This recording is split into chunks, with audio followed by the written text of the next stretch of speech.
We are back for part 2 of the most disappointing cars in Need for Speed Unbound, and there were a few of y'all that dropped some really good ones. So after this video, we're going to start breaking down the ones that you guys put in the community post. This is the exact same format as the last video, meaning that these are not based on how the cars look. I don't care about that. It is based off the expected performance of the car versus the actual performance we got when Unbound dropped. These are not in super strict order either. Rather, I just went through the entire car list and found the ones that pissed me off the most, to be honest. Something completely off topic, but I do want to make sure people are aware of. If you don't know, Volume 9 has been confirmed and it has a confirmed release date, and that was announced yesterday. I won't make any of you guys go watch the video. The release date is the 26th of November, so get ready. There were no confirmations of anything else, no cars, no events, literally just the date. But anyway, if you all enjoyed today's video, make sure to go ahead and drop a like and subscribe, and let's get straight into talking about these cars. The first car is the Evo 10. For people who know sports, the Evo 10 is like the Seth Curry to the Evo 9, who is Steph Curry. You got one that absolutely smokes and is good at what they do, and then you have the Evo 10. Granted, the Evo 9 is a super cheesy car for A tier, but hey, it still has accomplishments under its belt. But the Evo 10, that thing is buns, and I cannot be alone thinking that this thing should have slapped an A tier. Maybe not so much an A plus and S, but at least give us something criterion. I don't even like JDM cars like that, but I really wanted to see this thing win. It is not super terrible,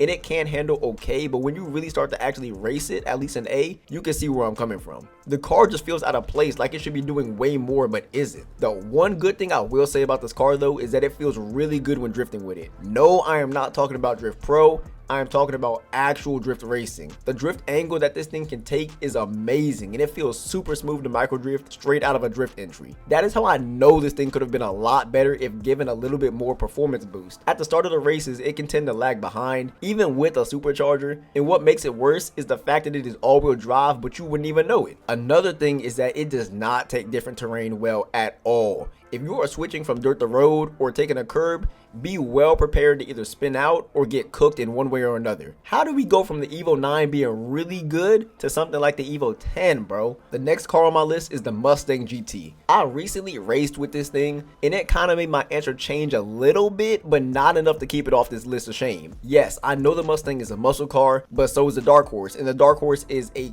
crack horse compared to the GT. The Mustang GT feels like a tank, but yet can somehow still maneuver somewhat decently. In my opinion, it is yet another one of those cars where it just doesn't know what it wants to be. It seems to switch from drift to grip and back again, even though you have it tuned for one or the other. The power on this thing is shameful, and there is no way they thought a Mustang GT actually would be as bad as it is in this game. I have mine built for A tier, and it may be decent at higher tiers, but I expected a lot more from a modern muscle car in this game. And it is possible to make muscle cars good in this game, because as mentioned before, look at the Dark Horse. That thing is a beast, and even without the new handling model, I feel it would still be the best overall muscle car in the game, no competition. Older muscle cars should not be out here outperforming the GT. Yet that is 100% the case. I would even go the extra mile to say that the 1965 Mustang feels and performs a lot better than the new one, but that is a discussion for another day. The next one on the list are all the Corvettes. Every single one of them. I do not want to hear about the old yellow one that's really good in drift. I don't play drift. I am talking about strictly racing, and dude,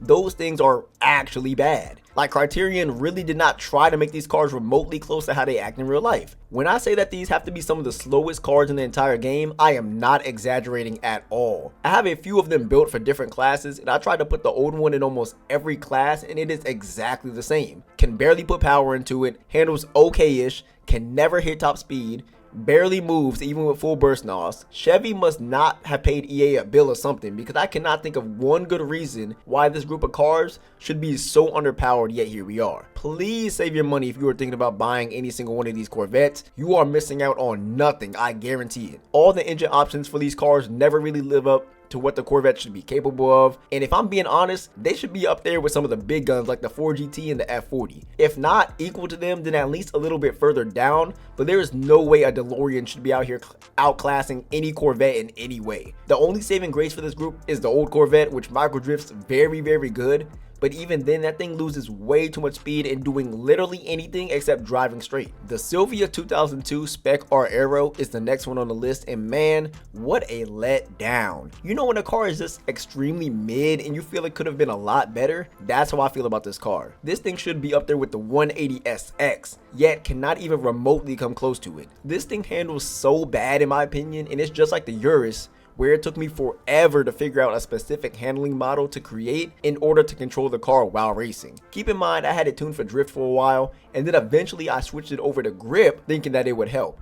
It did not. This car actually used to be crazy in A on Windy City Sprint with a really good time, but ever since then it fell off until drag racing, where you couldn't even control your car for real. And that should tell you something. Plus, the fact that it can only go to 60% grip really hurts it in a way, because you can't really push it how you would want to in a grip car. Regardless of the class that you put it in, if it's not a very specific type of track, the car just really cannot compete, and that is very disappointing. There isn't really too much to say about this thing, I only wish it was better. The last car on the list is the BMW M4 Coupe. Yet another BMW that just cannot compete in any tier. Why is it that the only decent BMWs are the M1 and the M3 GTR? What happened with the tuning for every other BMW in the entire game? This is just another one of those cars I wanted in real life alongside the Mercedes C63 AMG Coupe. So it hits me in the heart yet again when I finally had the money to buy one, and it sucked. The handling is bad, the power is bad, it doesn't bolt off the line, it doesn't take turns well, it can't micro drift nicely, it loses speed for no reason. There is literally no reason, no pun intended, to buy this car except for the fact you like to collect cars. The M4 is a beast in real life, and they butchered it in this game. This thing also likes to hop a lot when racing, and I don't know why. The road could be the straightest it has ever been, and the car will still bounce. This thing is so heavy, why is it bouncing? At this point in my Need for Speed Unbound career, the car just sits in my garage, and when I want to feel pain, I will take it out to racing once or twice before I start to rage, and I put it right back in the garage again. A missed opportunity with this car, and I am not sure where exactly I would want to fit it in, but it should have been at least mid-tier and A+, maybe S. And with that, this wraps up the list of cars that I feel were disappointments.